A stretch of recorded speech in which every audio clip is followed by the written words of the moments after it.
चलिए, good evening सभी को, जय हिंद, सभी को जय हिंद।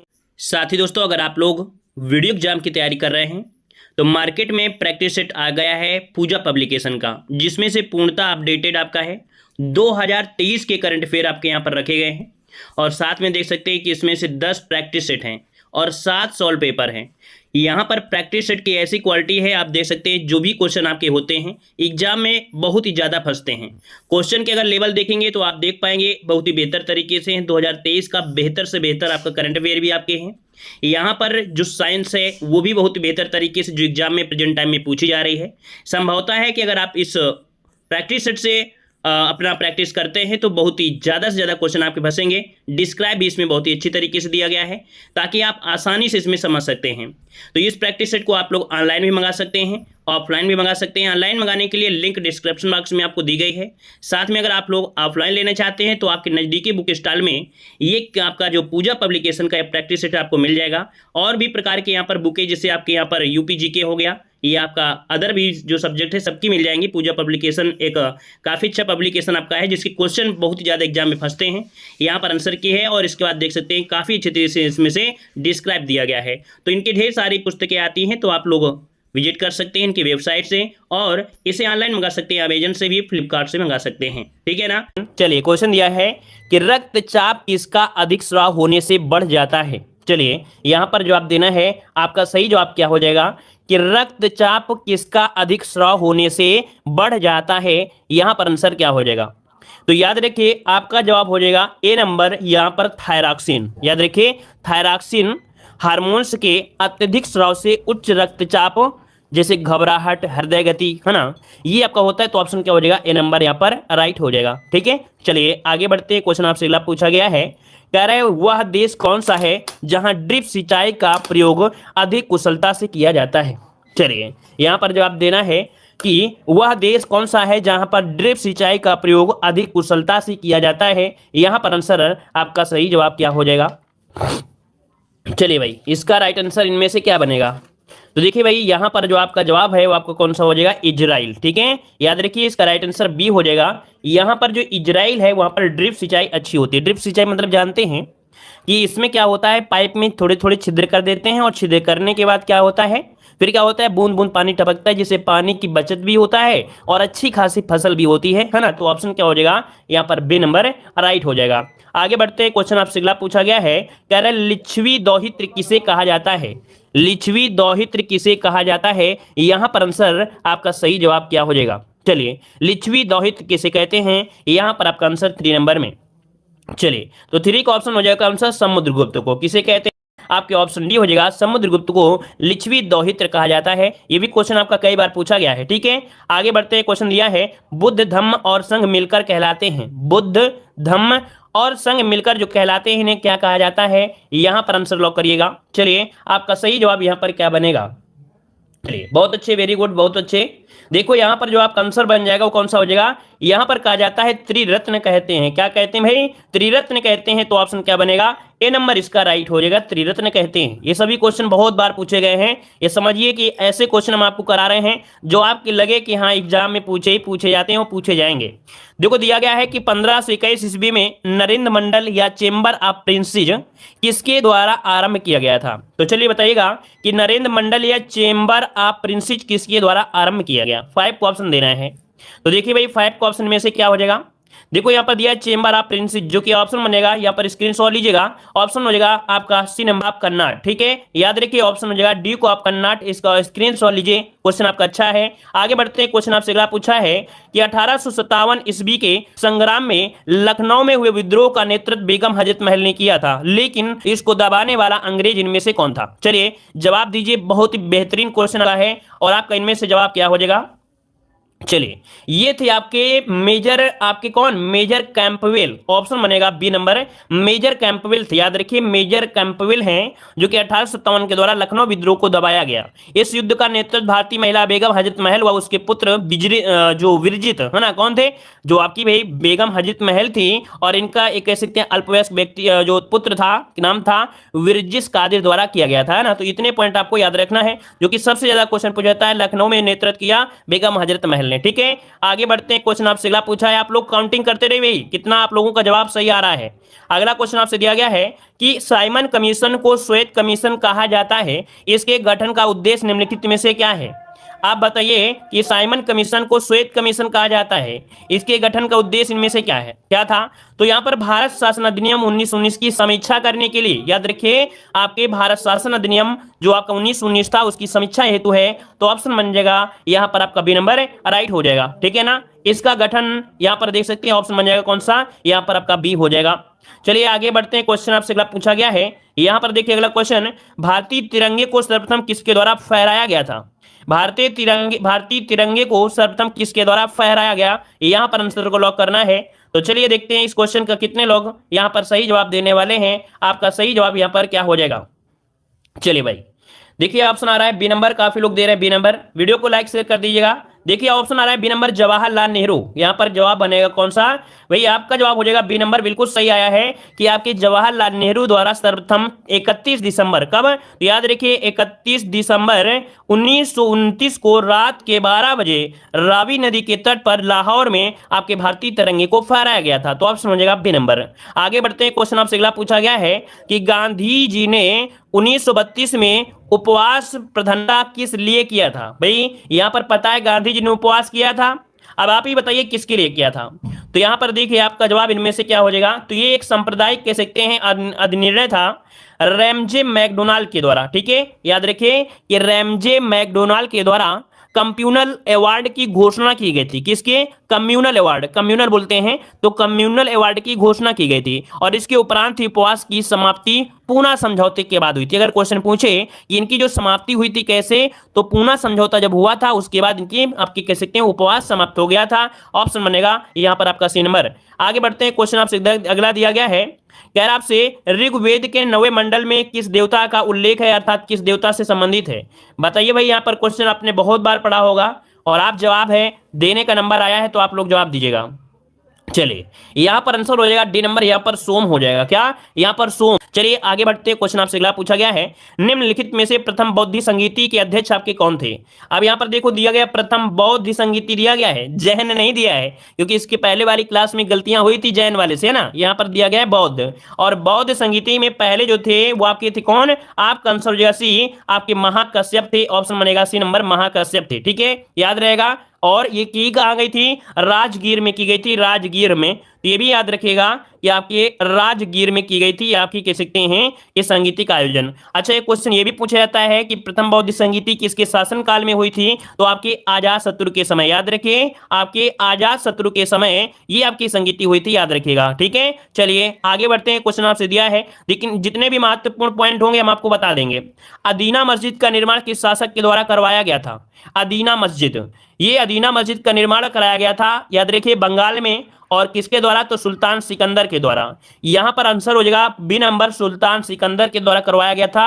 और कहां पर, तो आपके बंगाल में करवाया गया था, याद रखिएगा। ठीक है, आगे बढ़ते हैं। क्वेश्चन आपसे अगला पूछा गया है कि अबुल हसन नामक चित्रकार किस शासक का दरबारी था।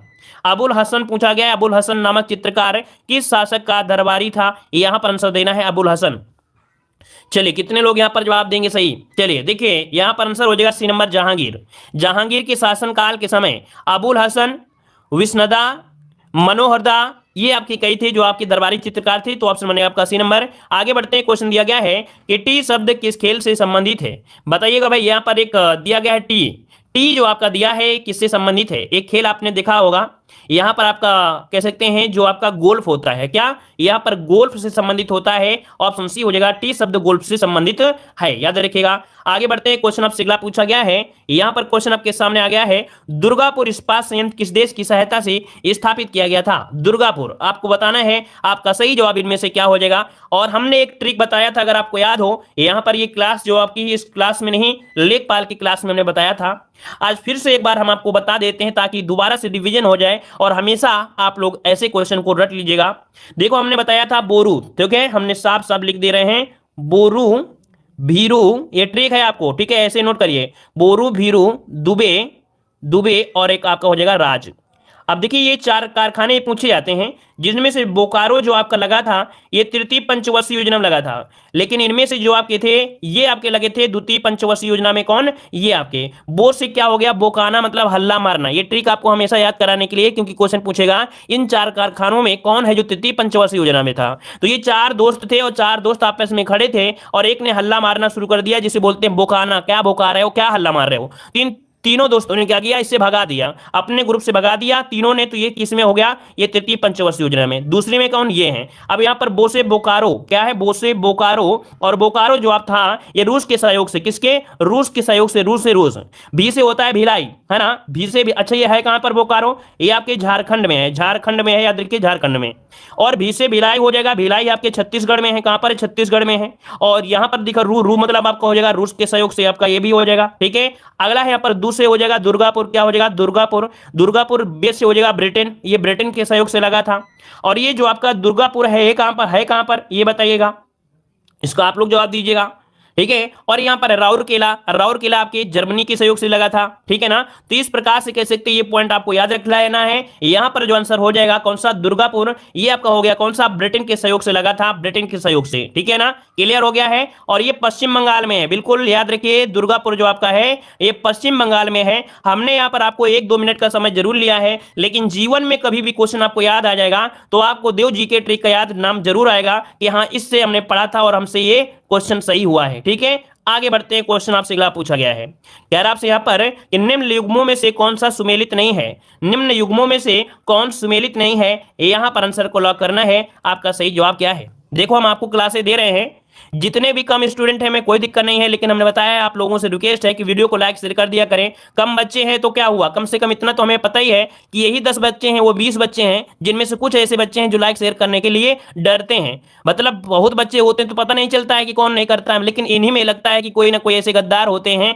जो लोग ये नहीं सोचते हैं कि हमारे लिए कोई कितना मेहनत कर रहा है। ठीक है। तो इसके लिए आप लोग मेहनत करते हैं, तो भाई हम भी आप लोगों मेहनत करते हैं, लाइक शेयर कर दिया करें बिना कहते हुए। ठीक है। यहाँ पर देखो 16 नंबर दिया गया है, कह रहे हैं निम्न युग्मों में से कौन सुमेलित नहीं है? तो भाई यहां पर देखो दिया गया है धौलावीरा, ये कच्छ के रण में आपको मिलेगा। कालीबंगा ये आपकी लूनी नदी दिया गया है, मतलब यहां पर जो ऑप्शन है बी नंबर है कालीबंगा, ये लूनी नदी ये आपका नहीं है। कालीबंगा कहां पर था? आपके घग्गर नदी में। क्या था भाई? घग्गर नदी में था। इसका मतलब है कि ये आपका आंसर हो जाएगा बी नंबर, ये आपका हो जाएगा। ठीक है। चलिए आगे बढ़ते हैं। क्वेश्चन आपसे अगला पूछा गया है, यहां पर दिया गया है किस उपनिषद में सभी आश्रम व्यवस्था का वर्णन मिलता है? जितनी भी आश्रम व्यवस्थाएं हैं इसका जो वर्णन मिलता है वो किस उपनिषद में मिलता है? यहां पर जवाब दीजिएगा। तो ये है आपका जवलोपनिषद। क्या है भाई? जवलोपनिषद है। इसमें 4 आश्रम व्यवस्था, ब्रह्मचर्य, गृहस्थ, वानप्रस्थ और सन्यास, है ना? सन्यास का वितरण इसमें मिलता है। ठीक है, याद रहेगा। चलिए यहां पर आगे बढ़ते हैं। क्वेश्चन आपसे अगला पूछा गया है कि महाराजा रणजीत सिंह किसके उत्तराधिकारी कौन थे? महाराजा रणजीत सिंह। रणजीत ज्यादा याद आता है क्योंकि वो ज्यादा थे। महाराजा रणजीत सिंह के उत्तराधिकारी कौन बने थे? चलिए इनके जो उत्तराधिकारी बने थे वो आपके कौन थे? ये थे आपके खड़क सिंह। याद रखिए इसका ऑप्शन बनेगा ए नंबर, आपकी खड़क सिंह। आपको याद होगा कि 1839 में रणजीत सिंह के मृत्यु के बाद खड़क सिंह को उत्तराधिकारी चुना गया था, है ना? उत्तराधिकारी चुना गया। ऑप्शन ए नंबर आपका राइट हो जाएगा। आगे बढ़ते हैं। क्वेश्चन आपसे दिया है कि एहोल अभिलेख का संबंध किस शासक से है? एहोल अभिलेख का जो संबंध है वो किस शासक से है? यहां पर 19 का ऑप्शन क्या होगा? तो भाई यहां पर आपका आंसर हो जाएगा पुलकेशन द्वितीय से है। याद रखिए एहोल अभिलेख का संबंध है जो चालुक्य नरेश थे। कौन? चालुक्य नरेश है आपके कौन? पुलकेशन द्वितीय। और इस अभिलेख में पुलकेशन द्वितीय के विजयों का वर्णन देखने को मिलता है। याद रखिएगा। ठीक है। और इसमें से हर्षवर्धन के पराजय का वर्णन मिलता है, क्योंकि आपको पता है पुलकेशन द्वितीय ने नर्मदा नदी के किनारे, है ना, खदेड़ दिया था हर्षवर्धन को। ठीक है। तो ऑप्शन बने आपका यहाँ पर सी नंबर। आगे बढ़ते हैं। क्वेश्चन आपसे अगला पूछा गया है, कह रहे वल्लभाचार्य प्रवर्तक थे। या बताइए वल्लभाचार्य जो प्रवर्तक थे वो किसके प्रवर्तक थे? यहां पर आंसर को लॉक करना है। आपका सही जवाब इनमें से क्या हो जाएगा? चलिए वल्लभाचार्य के यहां पर देखा जाए तो काफी लोग जवाब दे दिए हैं और आपका आंसर यहां पर हो जाएगा क्या? चलिए कह रहा है आपसे डी हो जाएगा शुद्ध। बिल्कुल सही लगा रहे हैं, बिल्कुल जवाब सही है। देखो हमने बताया था वल्लभा मतलब यहां पर देखो बल लिखा है, बल, और अगर बल अगर मिलेगा कब, जब आप शुद्ध खाएंगे तब। तो देखो बल्लभा और शुद्ध, तो यहाँ पर आंसर क्या होगा, डी नंबर आपका हो जाएगा। अगर आपको बल बल मिलना है, अगर बल चाहते हैं तो आप शुद्ध खाना खाइए, है ना। तो यहाँ पर आंसर आपका डी हो जाएगा, शुद्धाद्वैतावाद हो जाएगा। आगे बढ़ते हैं, क्वेश्चन आपसे दिया गया है कि मुगल शासक अकबर ने किस सिख गुरु से गोइंदवाल जाकर भेंट की और उनकी पुत्री बीबी भानी को कुछ जमीन दी थी। अब आप बताइए इस क्वेश्चन का आंसर क्या हो जाएगा। बताइए मुगल शासक अकबर ने किस सिख गुरु से गोइंदवाल जाकर भेंट की और उनकी पुत्री बीबी भानी को कुछ जमीन दी थी। ये है आपके गुरु अमरदास हैं, याद रखिए अमरदास आपको याद होगा, ये सिखों के तीसरे गुरु थे, है ना। और मुगल शासक अकबर ने गोइंदवाल जाकर भेंट की थी और उनकी पुत्री बीबी भानी को कुछ जमीन दिया था, लगभग 500 बीघा जमीन दिया था ना, 500 बीघा जमीन दिया था और इसी जमीन पर इन्होंने अमृतसर नगर की स्थापना किया था। तो ऑप्शन बन जाएगा आपका बी नंबर। आगे बढ़ते क्वेश्चन दिया गया है कि पाइका विद्रोह के प्रमुख नेतृत्वकर्ता आपके कौन थे। पाइका विद्रोह, भाई पाइका विद्रोह के जो नेतृत्व करता है वो आपके कौन है, बख्शी जगबंधु हैं। ऑप्शन बनेगा आपका यहाँ 85 नंबर, बख्शी जगबंधु हो जाएगा, याद रखिएगा, ठीक है। इसकी शुरुआत जो हुई थी 1817 में हुई थी, कब, तो 1817 में इसकी शुरुआत की गई थी, लेकिन अंग्रेजों ने निर्दयता पूर्वक से इस आंदोलन का क्या किया था, दबा दिया था, याद रखिएगा। चलिए पाइका विद्रोह संबंध है आपके उड़ीसा से, ठीक है। आगे बढ़ते क्वेश्चन आपसे दिया गया है, कह रहा है सूची फर्स्ट को सूची सेकंड से यहाँ पर सुमेलित करना है और बताइए कि यहाँ पर सही जवाब क्या हो जाएगा। चलिए बगलिहार, बगलिहार आपकी चिनाव नदी से है, बगलिहार चिनाव नदी से है। उकाई परियोजना का संबंध है आपके तापी से, इसका हो जाएगा 1 हो जाएगा। तुलबुल परियोजना है आपकी झेलम नदी से, इसका झेलम हो जाएगा अर्थात 2 हो जाएगा। जायकवाड़ी आपकी गोदावरी से है, तो इसका 4 हो जाएगा।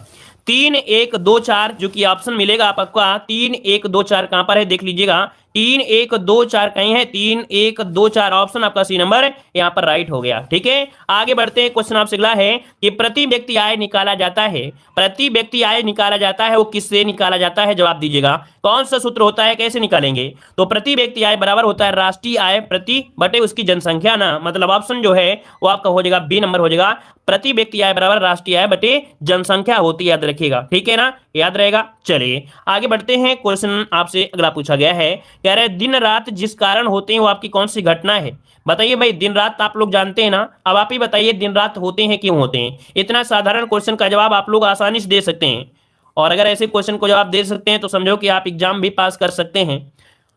चलिए भाई यहाँ पर आंसर क्या हो जाएगा, ऑप्शन क्या बनेगा आपका, यहाँ पर बी नंबर हो जाएगा या डी नंबर होगा। चलिए परिभ्रमण कह रहे हैं, बिल्कुल सही है, याद रखिए ऑप्शन बनेगा बी नंबर, परिभ्रमण होता है, बी नंबर आपका राइट हो जाएगा, परिभ्रमण हो जाएगा।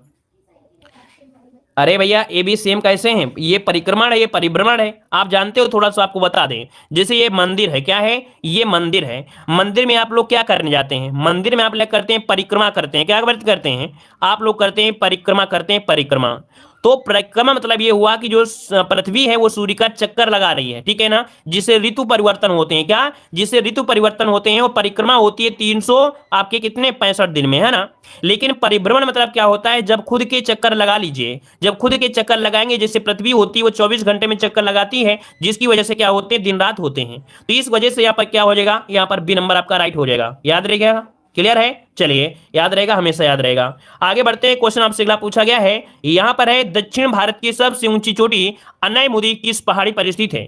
चलिए बताइएगा, दक्षिण भारत की जो सबसे ऊंची चोटी है वो आपकी अन्नाईमुदी है और ये किस पहाड़ी पर स्थित है, इसका राइट आंसर देना है। आपका सही जवाब हो जाएगा अन्नामलाई पहाड़ी, बिल्कुल सही जवाब आ रहा है, अन्नामलाई पहाड़ी है, नीलगिरी मत लगाइए साथियों, यहां पर लगाना है अन्नामलाई लगाना है, ठीक है, नीलगिरी मत लगाइएगा, ठीक है। चलिए आगे बढ़ते हैं, क्वेश्चन आपसे अगला पूछा गया है, यहां पर दिया गया क्वेश्चन कि मेघालय पठार को 3 भागों में बांटा गया है, गारो, खासी, जयंतियां, पहाड़ियां, इस विभाजन का आधार क्या है। भाई इन 3 भागों को तीनों को विभाजित किया गया है, इसका मतलब क्या है ये बताइए कि इसका जो बंटवारा हुआ है अर्थात इस पहाड़ी को 3 भागों में बोलते हैं, ये क्यों बोलते हैं बताइएगा। वनस्पतियों के कारण, वर्षा की मात्रा कारण, स्थाकृति के कारण या जनजातियों के कारण। याद रखिए जनजातियां के कारण है, इसका जो आपका मेन कारण है वो जनजातियां हैं। याद रखिएगा कि मेघालय पठार पर निवास करने वाले जनजातियों के नाम के हिसाब से ही पठार को विभाजित किया गया है, गारो, खासी और जयंतियां, ठीक है। तो ऑप्शन हो जाएगा आपका यहाँ पर डी नंबर। आगे बढ़ते हैं, क्वेश्चन आपसे अगला पूछा गया है कि ग्रीष्म ऋतु में पूर्व भारत में चलने वाली तीव्र और आर्द्र हवाओं को पश्चिम बंगाल में किस नाम से जाना जाता है। तो ये बताइए कि भाई जो गर्मियों में अर्थात ग्रीष्म ऋतु में जब अपने पूर्व भारत में क्या होता है, बहुत भयंकर हवाएं चलती हैं और आर्द्र हवाएं चलती हैं, तो इसको पश्चिम बंगाल में इसको क्या कहते हैं? तो इसे बोला जाता है काल बैसाखी। क्या बोला जाता है? नोट करिएगा, आंसर बनेगा आपका बी, काल बैसाखी इसे बोलते हैं। क्या बोलते हैं? काल बैसाखी। इसका जवाब जो हो जाएगा वो काल बैसाखी हो जाएगा। ठीक है, याद रहेगा, पश्चिम बंगाल में काल बैसाखी कहा जाता है। ठीक है, एवं पूर्वी भाग में क्या कहा जाता है? ये जो शब्द आपका है, ये वाला शब्द है, इसे पूर्वी भाग में बोला जाता है। याद रखिए, इसे बोला जाता है पूर्वी भाग में बोला जाता है, पश्चिमी भाग में काल बैसाखी बोला जाता है। कर्नाटक में इसे काफी वर्षा कहते हैं। याद रखिए, कर्नाटक में इसे बोलते हैं काफी वर्षा। काफी वर्षा मतलब हुआ काफी के लिए बहुत ही उत्तम है। और अगर केरल की बात करें, अगर हम केरल की बात करें तो केरल में बोला जाता है आम्र वर्षा, क्योंकि वहां के जो आम है, आम के फसलों के लिए बहुत ही बेहद होती है ये वाली जो आपकी वर्षा होती है। तो इस प्रकार से इस क्वेश्चन के जितने भी क्वेश्चन आपके बन रहे हैं तो सभी को यहां पर कह सकते हैं आप लोग नोट कर लीजिएगा, क्योंकि क्वेश्चन आपके इसी प्रकार से घुमा फिरा के पूछे जा सकते हैं। ठीक है, समझ में आ गया होगा। आगे बढ़ते हैं, क्वेश्चन दिया गया है, केरल से लगे तटीय भाग को किस नाम से जाना जाता है? चलिए बताइएगा, केरल से लगे तटीय भाग को किस नाम से जानते हैं? देखो, हमने बताया था कि आपका प्यारा से आपका क्या है, प्रायद्वीपीय भारत है। इसमें से जो आपका केरल है वो आपका यहां पर आपका है, ये वाला जो एरिया, इसे मालाबार बोलते हैं। क्या बोलते हैं भाई? मालाबार बोलते हैं। इसका आंसर हो जाएगा आपका कौन सा? बी हो जाएगा, मालाबार हो जाएगा। यहां पर कोरोमंडल कहां पर होता है? तो कोरोमंडल आपका ये वाला है जो तमिलनाडु और आंध्र प्रदेश में है, ये आपका मालाबार आपका हो जाएगा, है ना। अगर आपसे पूछे केनरा तट क्या है? केनरा तट जो आपका होता है गोवा से मंगलुरु तक, क्या पर भाई? केरल से लेके मंगलुरु तक जो जाता है उसे केनरा तट कहते हैं। ठीक है ना, याद रहेगा। चलिए, और यहां पर आगे बढ़ते हैं, क्वेश्चन दिया गया है, कह रहा आपसे बादामी क्रांति का संबंध किससे है? अगर आपने पढ़ा है बादामी क्रांति तो आप जवाब दीजिए। यहां पर आंसर आप लोग क्या सही जवाब दे सकते हैं? बादामी क्रांति का जो संबंध है वो आपके किससे है? कितने लोग जवाब देंगे? खजूर से है क्या? खजूर तो आपके ऑप्शन में भी नहीं है। आप बताइए क्या हो जाएगा?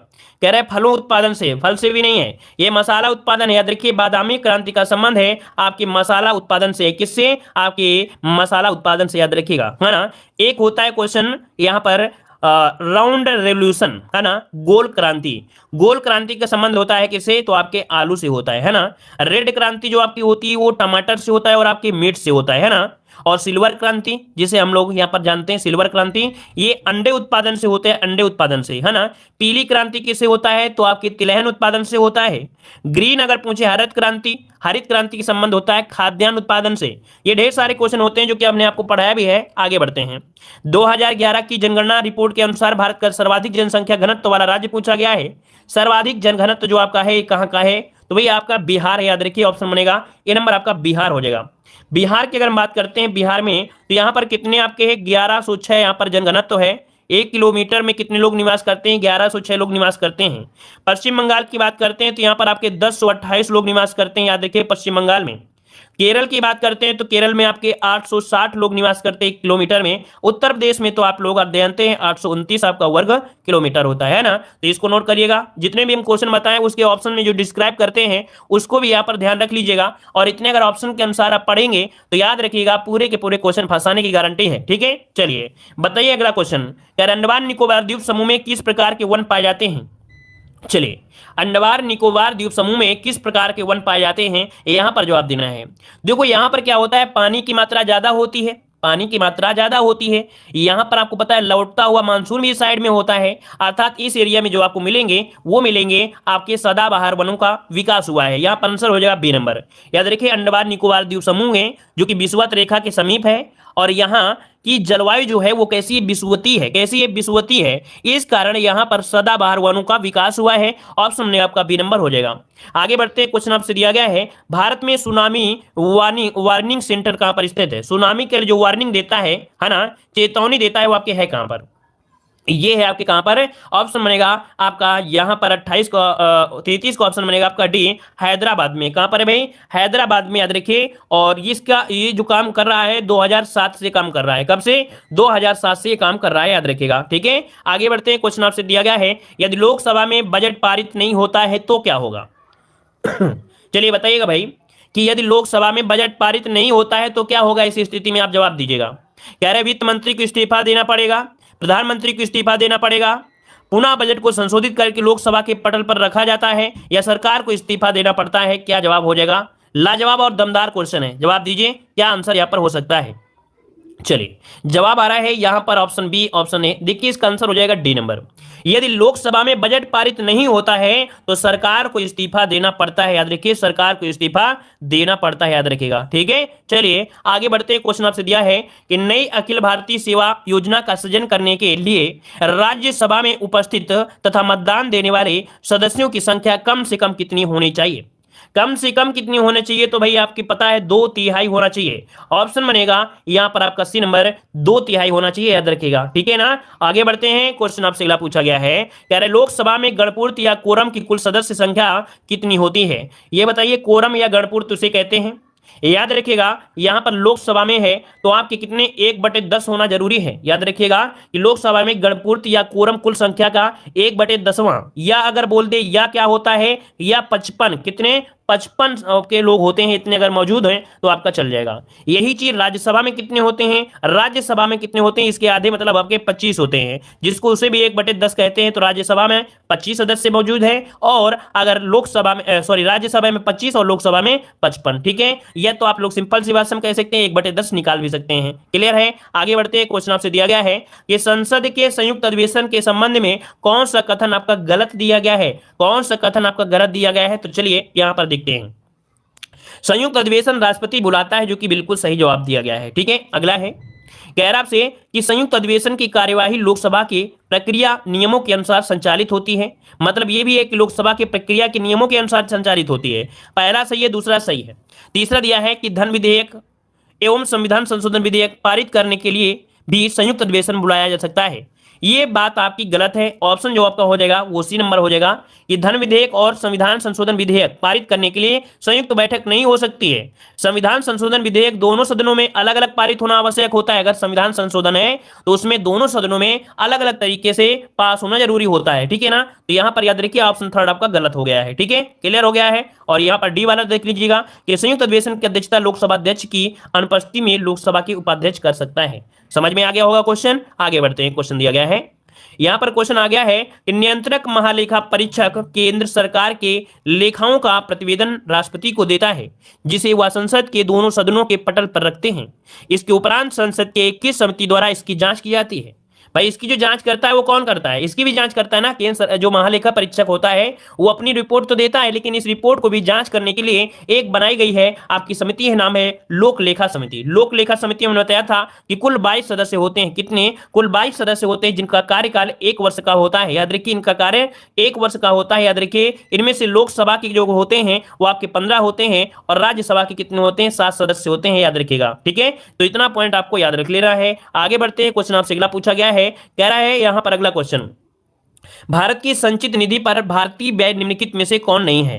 भारत की संचित निधि पर भारतीय व्यय निम्नलिखित में से कौन नहीं है। चलिए यहां पर ऑप्शन को देखते हैं, पढ़ते हैं। पहला पॉइंट कि भारत राष्ट्रपति का वेतन एवं भत्ता, मतलब भारत की संचित निधि पर व्यय निम्नलिखित में से कौन नहीं है। तो देखिए राष्ट्रपति का वेतन भत्ता मिलता है इन्हीं से, सर्वोच्च न्यायालय के न्यायाधीश का वेतन मिलता है इन्हीं से, उच्च न्यायालय के न्यायाधीशों का वेतन मिलता है इन्हीं से। उच्च न्यायालय के न्यायाधीशों के वेतन और भत्ता क्या है भैया, उच्च न्यायालय के न्यायाधीशों ने की पेंशन, अच्छा पेंशन ठीक है, लेकिन यहां पर दिया गया उच्च न्यायालय के न्यायाधीशों के वेतन और भत्ता।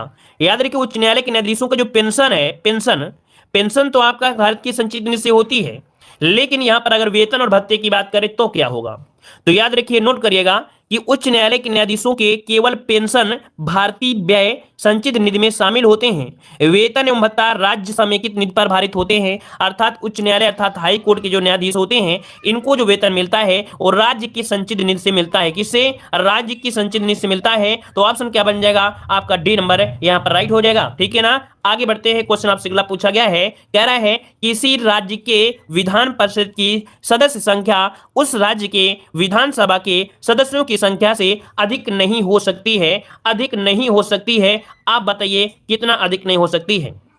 चलिए तो देखिए भाई इसका आंसर हो जाएगा 1/3 से अधिक नहीं हो सकती है। मतलब ये हुआ कि विधान परिषद के कुछ सदस्यों की संख्या उस राज्य की विधानसभा के सदस्यों की संख्या की 1/3 से अधिक नहीं हो सकती है। ठीक है, चलिए मतलब देखा जाए 40 से, है ना, 40 से कम नहीं हो सकती है, या तो 1/3 कर सकते हैं या 40 कह सकते हैं। ठीक है, आगे बढ़ते हैं। क्वेश्चन आपसे दिया गया है, कह रहा आपसे निम्नलिखित में से कौन सा सही सुमेलित नहीं है। चलिए यहां पर बताना है सही सुमेलित नहीं है, कौन सही सुमेलित नहीं है।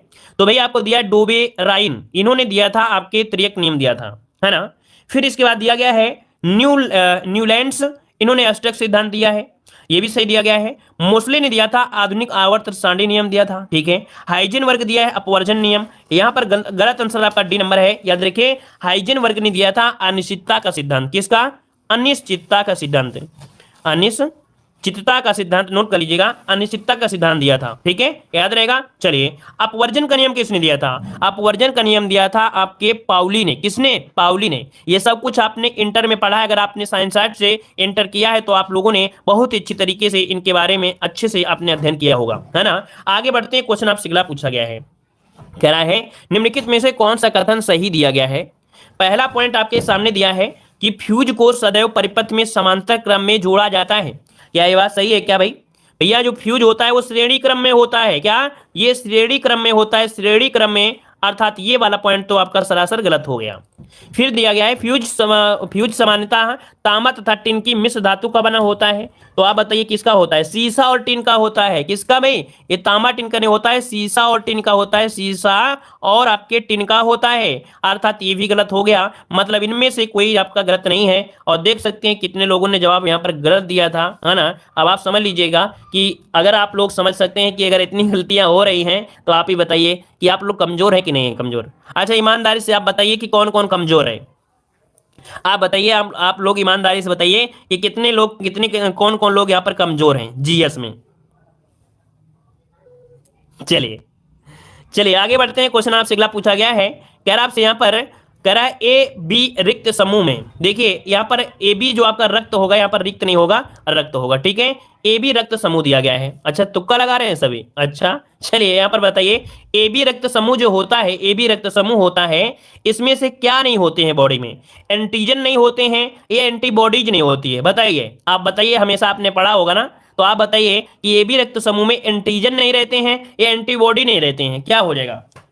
चलिए, आंसर बनेगा आपका यहाँ पर बी, एंटीबॉडी नहीं रहते हैं, याद रखिएगा। ए बी रक्त समूह में एंटीबॉडी नहीं होते हैं, इसका राइट आंसर बनेगा आपका बी नंबर आपका हो जाएगा, याद रखिएगा, ठीक है ना। हाँ, अगर क्वेश्चन ये पूछे कि ए बी ब्लड ग्रुप में तो ए और बी दोनों एंटीजन पाए जाते हैं, है ना। एंटीजन जो होते हैं वो दोनों पाए जाते हैं, तभी तो ए और बी वाले को दे पाते हैं, तो इसका ऑप्शन हो जाएगा बी नंबर। अगला क्वेश्चन आपसे दिया गया है, कह रहा है प्रिज्म से गुजरने पर सूर्य के प्रकाश की किरणें विभिन्न रंगों में बढ़ जाती हैं, क्यों बढ़ जाती हैं? बताइए भाई, क्यों बढ़ जाती हैं? क्योंकि प्रिज्म की दोनों सतहों पर किरणों का विचलन होता है। मतलब ऑप्शन जो हो जाएगा बी, कि प्रिज्म की दोनों सतहों पर किरणों को क्या होता है? विचलन होता है। ऑप्शन बी नंबर इस पे से राइट हो जाएगा।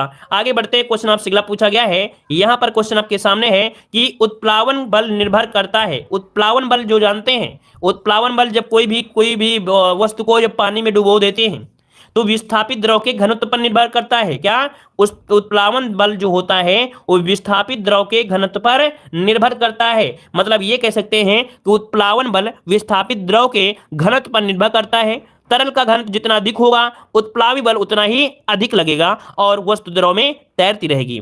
आपने एक सिद्धांत पढ़ा होगा, आर्किमिडीज सिद्धांत, कि यदि कोई वस्तु किसी तरल में आंशिक या पूर्ण रूप से डुबोई जाती है तो उसके भार में कमी महसूस होती है। भार में यह कमी उस वस्तु के द्वारा हटाए गए तरल के भार के बराबर होती है। ये तो पढ़ा है ना आपने, तो ऑप्शन हो जाएगा यहाँ पर बी नंबर। चलिए अगला है कि निम्नलिखित में से कौन सा तत्व सभी अम्लों में निश्चित रूप से उपस्थित रहता है। मतलब ये तत्व है, लगभग देखा जाए सभी अम्ल में मिलता है। ये सभी अम्ल, जितने भी अम्ल होंगे उसमें से आपका हाइड्रोजन जरूर मिलेगा। हाइड्रोजन जो होता है वो जरूर मिलता है, याद रखिएगा, ठीक है। सभी अम्लों में हाइड्रोजन तत्व निश्चित रूप से उपस्थित रहता है। अब आप लोग कार्बन 100% लगाते है ना, आप लोग कार्बन लगाते, लेकिन याद रखिए यहाँ पर पूछा है अम्ल में, और जिसमें अम्ल होता है देखते हैं COOH फलाने फलाने ऐसे दिया होता है। और याद रखिए कि इसी कारण धातु के साथ अभिक्रिया करने पर लगभग सभी अम्ल क्या होते हैं? हाइड्रोजन गैस उत्पन्न करते हैं। जितने भी अम्ल होते हैं लगभग क्या होता है? सभी हाइड्रोजन गैस उत्पन्न करते हैं, ठीक है ना। आगे बढ़ते हैं, क्वेश्चन आपसे अगला पूछा गया है, यहां पर दिया गया है किस पदार्थ का उपचयन होता है यदि उसमें, चलिए यहां पर किसी होना चाहिए, यहां पर एक पॉइंट को नोट करिए, किसी पदार्थ का उपचयन होता है यदि उसमें क्या हो? यदि उसमें क्या होता है? ऑक्सीजन की वृद्धि हो जाए और यहां पर हाइड्रोजन की कमी हो जाए। यदि ऑक्सीजन की वृद्धि होती है और हाइड्रोजन की क्या होती है? कमी होती है, तो ऐसी स्थिति में उपचयन होता है, उपचयन, ठीक है। याद रहेगा। आगे बढ़ते हैं, क्वेश्चन आपसे अगला पूछा गया है, कह रहा है चोट लगने पर रक्त स्राव को रोकने एवं रक्त जमने में कौन सा तत्व सहायक होता है? आप बताइए कौन सा होता है। अगर आपको चोट लग जाए और आपके ब्लड निकलने लगे तो इसमें से कौन सा तत्व सहायक होता है? तो देखिए इसका हो जाएगा आपका थमना। थमना मतलब जानते हो, जैसे ब्लड थम जाता है ना, तो हो जाएगा थ्रोम्बोसाइट्स। क्या होते हैं भाई? थ्रोम्बोसाइट होते हैं। मतलब ये कह सकते हैं कि रक्त स्राव रोकने और रक्त जमने में थ्रोम्बोसाइट सहायक होते हैं। इसे प्लेटलेट्स भी कहते हैं, याद रखिए इनको कहा जाता है प्लेटलेट्स कहते हैं। यह इसका मुख्य कार्य होता है शरीर में उपस्थित जो हार्मोन्स होते हैं और प्रोटीन उपलब्ध कराना, उनको कराना। ठीक है, याद रहेगा कि इनका मुख्य कार्य होता है कि शरीर में उपस्थित हार्मोन और प्रोटीन उपलब्ध कराना। ठीक है, आगे बढ़ते हैं, क्वेश्चन आपसे दिया गया है, निम्नलिखित में से किस एक की निम्नलिखित में से किस एक की एक समान बीमा नहीं होती है? चलिए बताइए भाई, किसकी जो बीमा होती है एक समान नहीं होती है? तो यहाँ पर आपका एक समान नहीं होती, देखो गतिज ऊर्जा स्थिर ऊर्जा की होती है, फोकस दूरी और ऊंचाई भी हो जाएगा, गुरुत्वीय बल और घर्षण का। लेकिन यहाँ पर दिया बी नंबर, घनत्व और विशिष्ट घनत्व। देखिए यहाँ पर जो आपका घनत्व होता है, घनत्व की जो बीमा होती है वो होती है एम एन एम इन मतलब m1 L की घाते -3 और T की घाते 0। लेकिन यहाँ पर विशिष्ट घनत्व या सापेक्ष घनत्व का होता है क्या? कोई बीमा नहीं होती है, m0 L0 और T0 होता है ना। मतलब कोई बीमा नहीं होती है, m0 L0 T0 सभी के 0 हो जाएंगे। ठीक है, चलिए आगे बढ़ते हैं, क्वेश्चन आपसे अगला पूछा गया है, निम्नलिखित में से कौन सा पादप हार्मोन्स है? निम्नलिखित में से कौन सा पादप हार्मोन्स है? मतलब पादप मतलब हुआ कि पौधों जो आपकी पेड़ों पर होता है। किसमें होता है भाई? तो आपके पेड़ों पर होता है। यहाँ पर आप बताइए, तो देखिए आपका साइटोकाइनिन है। यहाँ पर देखिए काफी लोग जवाब दे रहे हैं, ए नंबर कह रहे हैं आपसे इंसुलिन होता है। भैया ये बताइए, इंसुलिन आपकी बॉडी में होता है ना, इंसुलिन आपकी बॉडी में होता है। ये पूछा है पादप हार्मोन्स, पादप मतलब होता है पेड़ पौधे वनस्पतियां हो गई, इनमें होता है साइटोकाइनिन। क्या होता है? पौधों में मुख्यतः 5 प्रकार के हार्मोन्स पाए जाते हैं, नोट करिए, oxygen hormones, gibberellin hormones, cytokinin hormones, ethylene hormones और एब्सिक हार्मोन्स पाए जाते हैं। ठीक है, तो यहाँ पर आंसर क्या हो जाएगा? ऑप्शन हो जाएगा सी नंबर। ठीक है, चलिए आगे बढ़ते हैं, क्वेश्चन आपसे अगला पूछा है, बस इतने क्वेश्चन तो थे। ठीक है, तो चलिए फिर आज की क्लास ठीक है, धन्यवाद।